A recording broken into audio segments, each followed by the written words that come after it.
susunod na programa ay rated G. Ito ay pwede sa lahat ng manonood.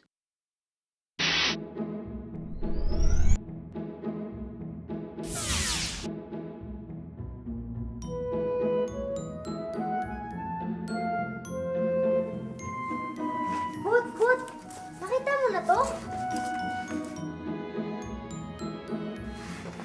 Hindi pa. Mamaya na lang. Importante to. Ano ba yung ginagawa mo? Naghahanap ako ng masusustansyang sangkap para gawing magic. Nakita mo na ba to? May mga problema ang mga wizards. Kailangan nila ang tulong natin. Tulong natin? Bot! V! May problema sa kalusugan ng mga wizards. Di namin malaman kung ano dahilan. Ano pong problema? Tingnan nyo!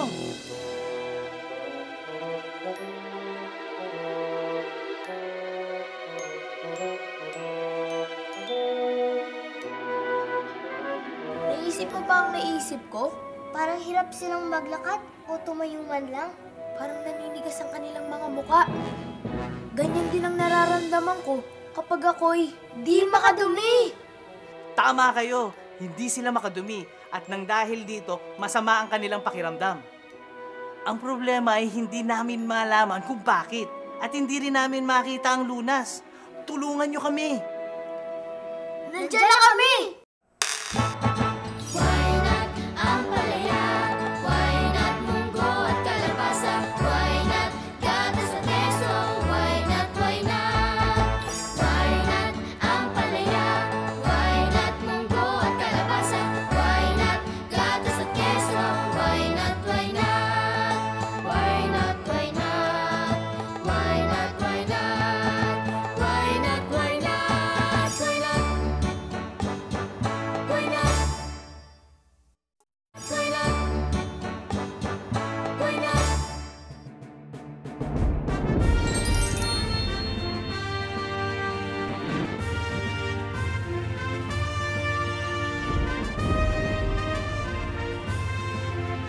Ano kaya nangyari?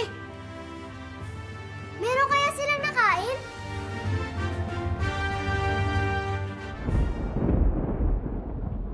May naalala po ba kayong kakaibang nangyari nitong mga huling araw? May isang linggong selebrasyon dito dahil piyesta. Piyesta? Ano pong kinain nyo ng piyesta? Ang naalala ko lang, ang sarap ng pagkain, puro karne. Oo nga! Lechon, menudo, beefsteak, giniling. Puro karne? Meron po ba kayong kinain na gulay o kaya prutas? Wala nga eh. Walang gulay. Walang prutas. Karne at kanin lang.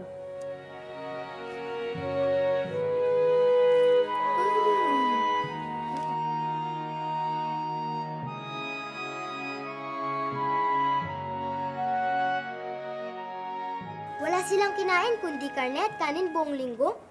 Wala naman nakalagay dito na masama sa tiyan ang karne at kanin ah. Bakit kaya di sila makadumi? Konsultahin natin ang food pyramid.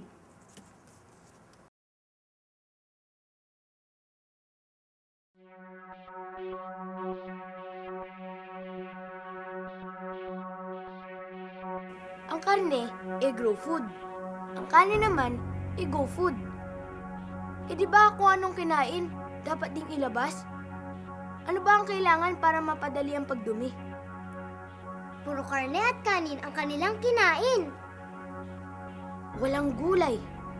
Walang prutas. Walang Glow food! Hindi nila sinunod ang sikreto para maging malusog ang katawan. kumpleto at balanseng pagkain kapag may go, grow, at glow food. Ano nga bang meron sa glow food na nagpapadali sa ating pagdumi? Ang mga prutas at gulay ay mayaman sa fiber na nagpapadali sa pagdumi. Ang isang tawag nga sa kanila ay body-regulating food. Ibig sabihin, pinahuhusan nito ang pagtakbo ng mga proseso sa ating katawan tulad ng pagtunaw ng pagkain at pagdumi. Ang fiber sa pagkain ay parang walis na lumilinis sa ating mga bituka. Tama kayo, ang problema ng mga wizards ay hindi sa kung ano ang kinain nila, kung hindi kung ano ang hindi nila kinain. Bot! V! Di pala sila kumain ng kahit na anong gulay o prutas sa isang linggo. Matitipi talaga sila nun. Ano pong pwede nilang gawin? Ang lahat ng prutas at gulay ay mahusay para sa paglilinis ng ating mga bituka. Pero may isa na katangi-tangi dyan. Ano po yun? Papaya? Bukod sa mga bitamina, ang papaya ay may sustansyang tinatawag na papain. Ang papain ay tumutulong sa pagtunaw ng pagkain. Sa katunayan, ginagamit nga itong pampalambot ng karne. Alam ko kung saan tayo makakahanap ng papaya! Ang papaya.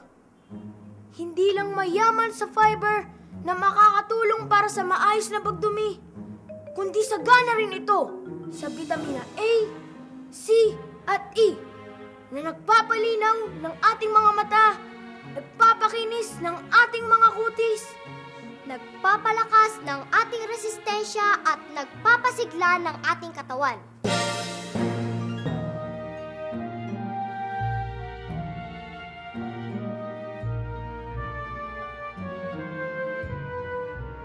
Sa Pilipinas, merong malalaking papaya.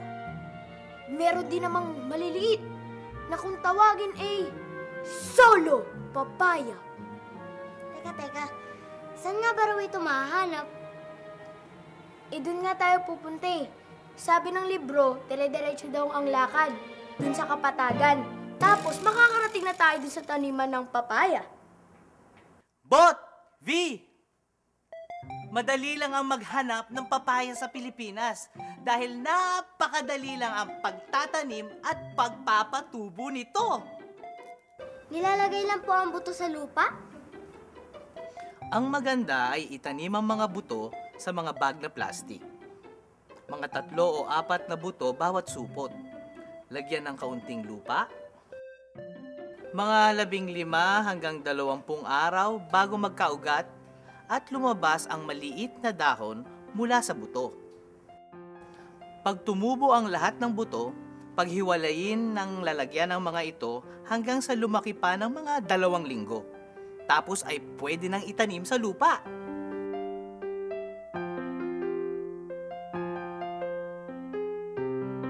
Pagkalipas ng 4 o 5 buwan, ayos!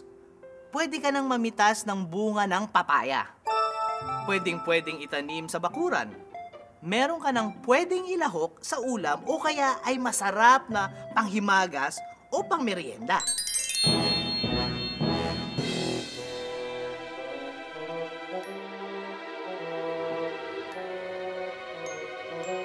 Ano ang pakay ninyo dito sa aking papaya farm? Ay, papaya po. Gusto niyo ng papaya? What's the magic word? Magic word? Vitamin A? Hindi. Vitamin C? Hindi rin.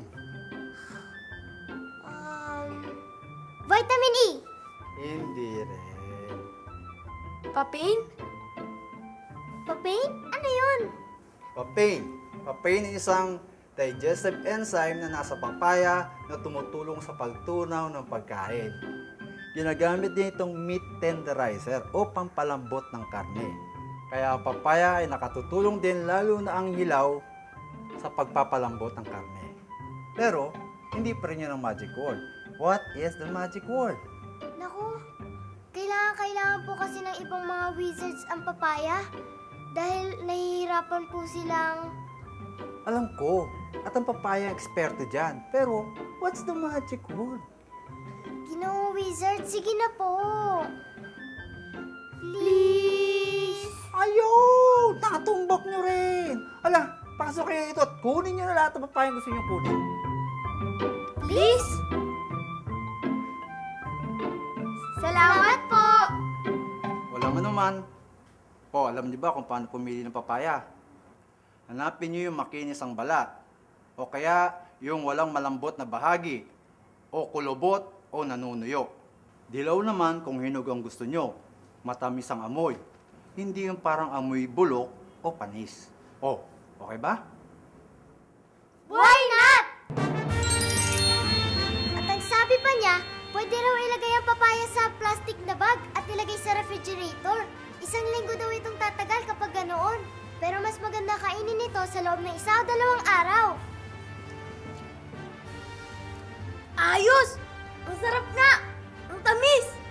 At kung may sobra namang papayang hilaw, pwede rin gawing atsara tulad nito.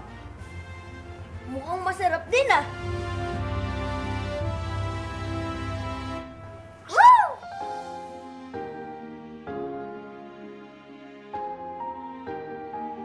Maraming salamat po sa inyo at maganda ng pakiramdam namin. Oo, epektibo talaga ang papaya. Napakasarap na prutas. Pwedeng diretsong kainin o gawing papaya shake na panghimagas o pangmerienda. At hindi lang yan. Ang hilaw at murang papaya ay pwede pang gawing gulay at ihalo sa iba't ibang ulam. Masaya naman po kami at nakatulong sa inyo. Oo nga, kaya kahit anong prutas o gulay, basta mayaman sa fiber, nakakatulong sa pagtunaw ng pagkain. Kaya laging tandaan, kumain ng sari-sari masustansyang pagkain araw-araw! Para walang problema sa kalusugan! O sige po, magtatanim pa po kami ng papaya sa amin para lagi kaming may pampalakas at pampasigla. Paalam! Paalam! Paalam! Paalam!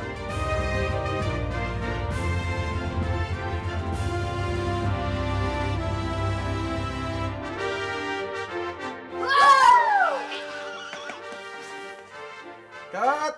Good take!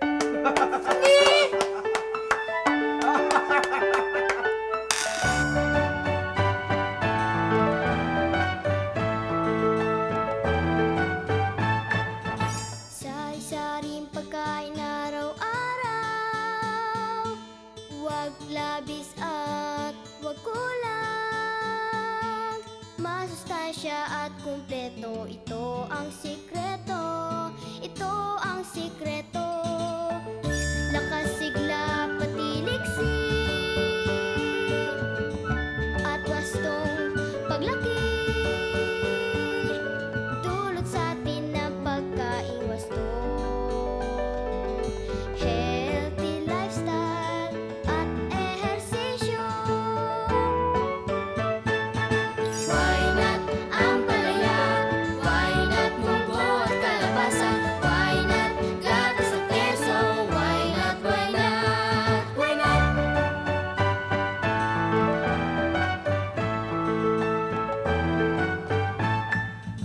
Kanin, mais at kamote.